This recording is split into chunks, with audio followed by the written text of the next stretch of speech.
Pneumonia हो गया हो, बहुत सर्दी जुकाम कफ हो, लगभग 50 ग्राम सूखा हुआ तुलसी के पत्तों को तोड़ करके मंजरी सहित तुलसी की पत्ती को तोड़ लें। इसमें लगभग 25 ग्राम अदरक और 15 ग्राम काली मिर्च और इसमें 10 ग्राम इलायची लगभग मिला करके इसको काढ़ा बनाएं। काढ़ा बना करके उस काढ़े के अंदर चीनी डाल करके 200 ग्राम बिल्कुल मोटी सी चाशनी बना करके, वो चाशनी मोटी जो चीनी है वो खराब भी नहीं होएगा और आपके लिए ये तैयार है बहुत सुंदर कफ सिरप। आप नित्य प्रति 2 चम्मच सुबह 2 चम्मच शाम ले लीजिए।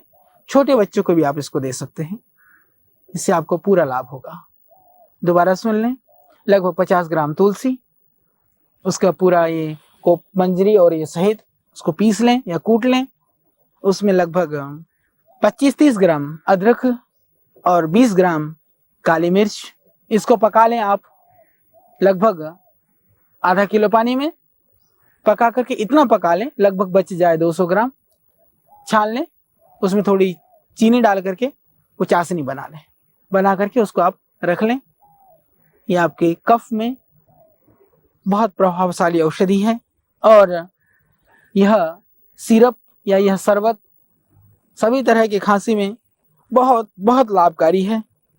और इसी तुलसी के पत्तों को यदि कोई बहुत छोटा बच्चा है, महीने 2 महीने का भी बच्चा है, उसको खांसी हो रही है, कफ हो रहा है या पसलियाँ चल रही हैं, बहुत कठिनाई है, तो बहुत सरल उपाय है।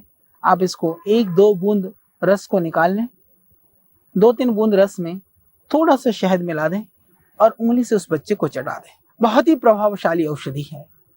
या जो बड़े लोग हैं जिनको बहुत खांसी रहती है, आप इस तुलसी को उबाल करके आप पी सकते हैं, उससे आपकी खांसी ठीक हो जाएगी।